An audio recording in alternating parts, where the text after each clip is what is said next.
Kuwait, Kuwait का geographical design जो है इराक से नीचे, हाइट में इराक क्या है ऊपर और कुवैत कहाँ है।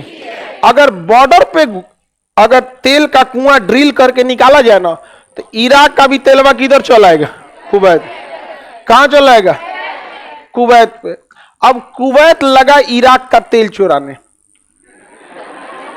और बेचारा अब ये युद्ध से उठल है 8 साल युद्ध के बाद और उसका तेल चुराने लगा कौन, कुवैत। अमेरिका चढ़ा दिया, चुराना क्या दिक्कत है, आधा हमको दे देना, कोई एथिक्स उथिक्स नहीं होता इन लोग को। तेल चुरा के आधा किसको दे दे रहा था। और कुवैत इतनी चुकी देश है, चीनिया बादाम बराबर है, एकदम इतनी चुकी है। ये लड़ गया इराक से, कौन सी करेगा तुम यहाँ पे, हा? अरे देख रहा अब ये मारा इराक को, नहीं समझ में आ रहा इनको। कुवैत एगो तो तेल चोरी का आरोप लग गया, बाद में कुवैत ने कहा कि ठीक है हम पास वाले एरिया से तेल नहीं निकालेंगे। सद्दाम हुसैन ने यहां तक कहा कि तुमको जितना निकाल के बेचना है हमारे यहां से ले लो, क्योंकि तुम निकालेगा तो मेरा सब डगर जाएगा। अब उसके बाद तो ये तो मैटर सॉल्व हो गया, लेकिन मैटर कहां फंस गया, कुवैत कहा कि ठीक है तुम हमको नहीं निकालने दोगे, अब बताते हैं तुमको, नहीं निकालने देगा तो हमारा पैसा दो, 14 बिलियन दो, हमारा पैसा वापस करो। नहीं समझ में आ गया कि नहीं, होता है कि नहीं होता ऐसा, हमारा पैसा दे वापस दे हमारा। अब बवाल हो गया यहाँ पे, कुवैत और इराक के बीच में क्या हो गया, बवाल हो गया, कहा हमारा पैसा दे। ईरान चढ़ा दिया किसको, कुवैत को, हाँ मांगो मांगो पैसा मांगो, तुमको बताओ तेल निकालने नहीं दे रहा है और ने तो पैसों रखा है, मांगो। ये तो चाह रहा था कि लड़ जाए सभी दोनों, ऐसे सोचा सद्दाम हुसैन गलती कर दिए। इराक बर्बाद हुआ सद्दाम हुसैन के जिद की वजह से। दोनों देश के बीच समझौता हुआ, तो कुवैत कह रहा है कि ठीक है हम 14 बिलियन डॉलर नहीं लेंगे। बिलियन डॉलर बहुत बड़ा होता है, 1 बिलियन डॉलर समझ में आता है कितना होता है, 8,000 करोड़, और 14 बिलियन डॉलर दिया था, समझ में आ रहा है कि नहीं। तो इराक ने कहा, कुवैत ने कहा कि ठीक है 14 बिलियन डॉलर नहीं देना है हमको, तुम 10 बिलियन डॉलर दे दो। तो इराक कह रहा है कि ना 10 बिलियन ना दे तो 9 बिलियन डॉलर देंगे। ससुरा केवल 1 बिलियन डॉलर की वजह से यह समझौता टूट गया, केवल 1 बिलियन डॉलर की वजह से समझौता क्या हो गया, टूट गया। सोचिए इतिहास में इससे बेवकूफी, इसीलिए तानाशाही के शासन को अच्छा नहीं माना जाता। अब इराक कितना कह रहा था, 9 बिलियन, और कुवैत कितना मांग रहा। अमेरिका कुवैत को कहा कि मत मानना, 10 14 मांगो। तो कुवैत कह रहा है कि जब अमेरिका साथ में है, ये है क्या दिक्कत, कहा 10 से कम ना ले तुम। इराक कह रहा है कि 9 से ज्यादा ना दे तुम।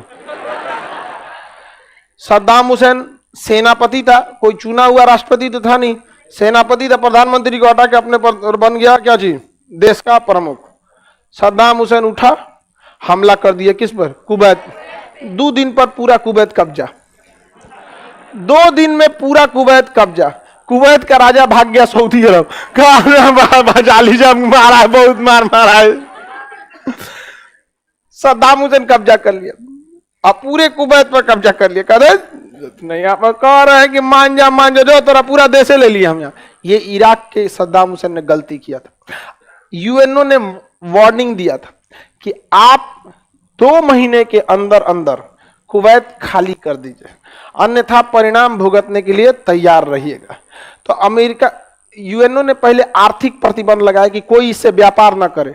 तो सद्दाम हुसैन तेलवा का रेट सस्ता कर दिया, कोई खरीदने लगा। पुतिन पे भी तो आर्थिक प्रतिबंध है, तेलवा में डिस्काउंट दे दिया, लोग बाहर में गया तो प्रतिबंध, ले आओ इधर तेल ले आओ भाई, नहाएंगे हम ओकरे से बस माचिस ना मारे कोई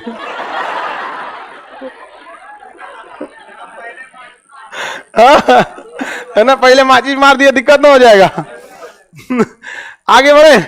तो सद्दाम हुसैन तो निकाल दिया, लेकिन जब 2 महीने का टाइमिंग यूएनओ ने दिया था, यूएनओ ने जब 2 महीने का टाइमिंग देने के बाद जब क्रॉस हो गया तो यूएनओ ने पास कर दिया कि इस पर हमला किया जाए। किस पर, इराक पर। 34 देश मिलकर इराक पर हमला कर दिया, 34 देश मिलकर। यहां सबसे बड़ा गलती बैल उस समय 11वां चौकवा था, गोर्बाचोव थे उस समय रूस के राष्ट्रपति, मिखाइल गोर्बाचोव। उसने वीटो करना चाहिए यूएनओ में। यूएनओ में जब वीटो पावर है, कोई भी प्रस्ताव करोगा वीटो कर देता वहां पे, लेकिन उस समय उसने वीटो नहीं। पुतिन भड़क गया, उस समय केजीबी का सदस्य था पुतिन, जवान था उस समय पुतिन।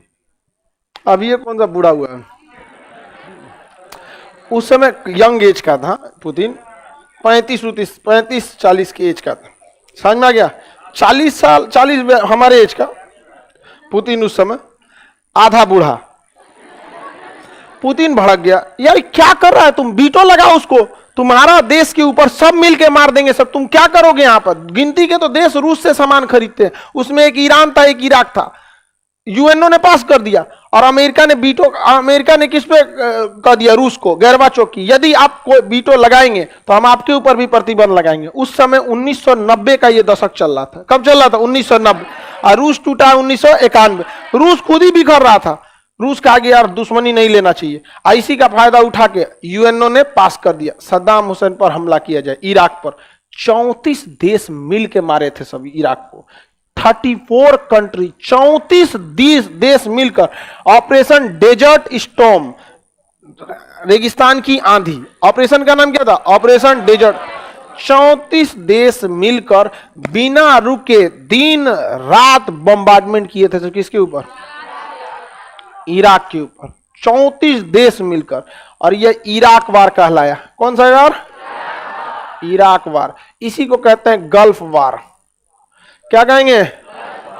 गल्फ वार। इराक और कुवैत के बीच में हुआ था गल्फ वार 1990 में। 1990 में अब मार के तहस नहस कर दिया सब इराक को। पूरा इराक तबाह हो गया, बर्बाद हो गया इराक वहां पर। अब इराक क्या कर सके? इसमें इतना बम्बार्डमेंट होने लगा जिसका कोई हद नहीं। कुवैत से इराक वापस आया। इसी पर एक मूवी बनी है अक्षय कुमार की, एयरलिफ्ट। एयरलिफ्ट। सद्दाम हुसैन का सख्त आदेश था कि एक भी भारतीय पर गोली नहीं चलना। दुनिया का कोई देश भारतीय पर नहीं चलाता, कभी नहीं चलाता है वहां पे। रीजन है, चला के देखे ना एक बार,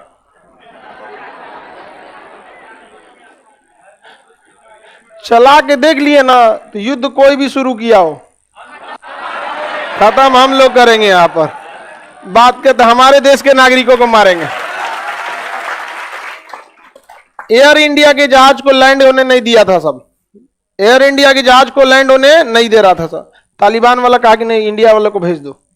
तालिबान जो अमेरिका का बात नहीं सुनता है, रूस की बात नहीं सुनता है, कहा भारतीयों को वापस छोड़ दो, जाने दो। और रिक्वेस्ट कर रहा था भारत सरकार से कि जो भारतीय यहां रहना चाहते हैं उन्हें प्लीज रहने दीजिए, हम गारंटी देते हैं इनकी सुरक्षा की। समझ में आ गया कि नहीं? और आपको जानकर बहुत खुशी होगी कि भारत सरकार ने अपना दूतावास काबुल में दोबारा चालू कर दिया। समझ में आ गया? और उसकी सुरक्षा तालिबान कर रहा है बाहर से। उसको अंदर आईटीबीपी के जवान है, 75 आईटीबीपी के जवान अंदर खड़े हैं, लेकिन बाहर से सुरक्षा कौन है? तालिबान। सख्त आदेश दिया गया, कोई भारतीय दूतावास पे कुछ नहीं कर सकता, क्योंकि जब तालिबान आया था तो अमेरिका ने अपने सारे मदद के रास्ते बंद कर दिए। पाकिस्तान में खुद की भूखमरी थी, भारत ने उसको गेहूं दिया खाने के लिए। जब से 2 साल तक भारत का गेहूं खाया है सब यहाँ पे। तो देखिए वो अच्छा ही ना भाई, हमारे यहाँ अनाज खाए। अरे इन पाकिस्तानियों से अच्छे तो अफगानी है, कम से कम एहसान तो मानते हैं। हाँ, इन चोटों को हम लोगों ने अपना देश दिया, पाकिस्तानियों को एहसान तक नहीं मानते हैं सब।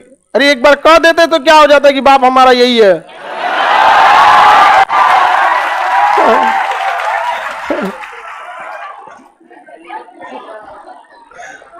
चलिए आगे समझते हैं। अल्लाह नहीं करिए।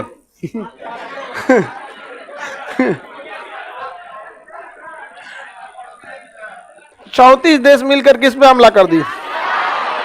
इराक तबाह हो गया। और कुवैत से जब इराक पीछे हट रहा था, कुवैत से क्या हो रहा था? पीछे हट रहा था, तो सद्दाम हुसैन ने कुवैत के जितने तेल के कुएं थे आग लगा दिया और $50 बिलियन का लॉस हुआ। आग लगा दिया। और आग लगाने से पहले उसके चारों ओर माइंस बिछा दिया। जो बुझाने गया उधी आ गया माही से लगा दिया। फायर ब्रिगेड वाला जा रहा था, ऐसे उड़ गया, अरे सुन जा तुझे, इसको क्या हो गया? अब डरे कोई जाइए नहीं रहा था वहां पे। 1.5 महीने तक आग लगा था, 1.5 महीने तक, 50 दिन तक, तो 1.5 महीना से ज्यादा ही हो गया। 50 दिन तक तेल का कुआं जलते रह गया यहाँ पे। सद्दाम हुसैन ने, अब सद्दाम हुसैन यहाँ वापस आ गए अपने जगह पे। 1990 में यह खाड़ी युद्ध हुआ था। इसी समय भारत की अर्थव्यवस्था चौपट हो गई थी, रूस की अर्थव्यवस्था चौपट हो गई, इराक पूरा देश से चौपट हो गया था। ईरान ताली बजा रहा था, खोमैनी बहुत अच्छा बहुत अच्छा बहुत अच्छा अमेरिका जब यहां से गया तो याद रखिएगा, इनकी एक नीति होती है कि जिस देश से जाओ वहां आग लगा के जाओ, तबाह करके। यहां पर कुर्द लोग, कुर्द जो थे ना, कुर्द एक जाति है इराक के अंदर, उसको हथियार दे दिया अमेरिका, पैसा दिया, कहा मारो सद्दाम हुसैन। कुर्दों ने एकता दिखाई और सिया से मिल गए। कुर्द और सिया मिलके 10 साल बाद 2003 में, 10-12 साल बाद 2003 में वापस इराक में क्या कर दिया? विद्रोह कर दिया। और उन कुर्दों ने पकड़ लिया किसको? सद्दाम। और उनकी मदद किसने कर दिया? अमेरिका। 12 साल बाद फिर आया, खुद लड़ने नहीं, कुर्द की मदद करने के लिए। हथियार दिया, मारो सद्दाम हुसैन को, बम दिया, मारो उसको। और उसके मारा सद्दाम हुसैन को। अर्थव्यवस्था तो पहले चौपट हो गई थी। सद्दाम हुसैन को सुरंग में छुपना पड़ा, पकड़ लिया कौन? अमेरिका। कहा अरे सद्दाम हुसैन है, कहा कि अगर हम इसको फांसी दे देंगे पूरा मुस्लिम मेरे खिलाफ हो जाएगा, मुसलमानों को कैसे समझाया जाए, कैसे बेवकूफ बनाए। कुर्द को कहा हे कुर्द फांसी दे दे इसको, लो। किसको दे दिया? कुर्द जाति वालों को। अमेरिका निकल गया, फांसी कौन दे दिया? कुर्द। खत्म कहानी। गल्फ कंट्री को कहा कि देख रहे हैं सिया सुन्नी का लड़ाई कितना खराब है, मार दिया सब सद्दाम हुसैन को। समझ में आ गया? अब इराक के अंदर आपसी लड़ाई हो गई अमेरिका के खिलाफ, तो पूरा लड़ने लगा यहाँ पे इराक, और उसमें बम्बार्डमेंट भयानक होने लगी। और वही असंतोष वहां गृह युद्ध का रूप ले लिया। लोगों ने कहा कि क्या हो रहा है यहाँ पे, कोई देश आके मार रहा है। कुर्द मारने लगा सब, सिया को सिया, सुन्नी को सुन्नी, कुर्द को, तीनों आपस में लड़ने लगा, जिसको जहां मन वहां हथियार। इराक देखा कि ससुरत नहीं, हमसे रूस ने हथियार पहुंचा दिया। कहां पर? इराक में। उधर से अमेरिका ने भी क्या कर दिया? पहुंचा दिया। और धीरे धीरे ये इतना गृह युद्ध खराब हो गया कि Islamic state in Iraq and Syria, सबसे खतरनाक आतंकवादी का जन्म हो गया इराक। दुनिया का कोई आतंकवादी जन्म लिया है तो इन्हीं 2 बड़े देशों की वजह से, जिनका नाम आपको पता है। समझ में आ गया कि नहीं आ गया? किसी को दिक्कत? आगे बढ़े, बोलो बाबू। मार धार करके कुवैत को मारा ना, कुवैत को बचाने आया तो कुवैत का तेल कौन ले गया? अमेरिका। सद्दाम हुसैन को फांसी दे दिया, किसे? कुर्द से। कुर्द एक जाति है इराक के अंदर, और उसका कुर्द से कहा एक कुर्द, अब तो सद्दाम हुसैन का आदमी तुमको छोड़ेगा नहीं, एक काम करो तुम्हें प्रधानमंत्री बना दे। कुर्द का बहुत अच्छा, बना दीजिए, आधा तेल हम ले जाएंगे। कुवैत का आधा कौन ले गया? अमेरिका। इराक का आधा कौन ले गया? अमेरिका अपना तेल नहीं निकालता है, लेकिन दुनिया में बेचता है तेल है।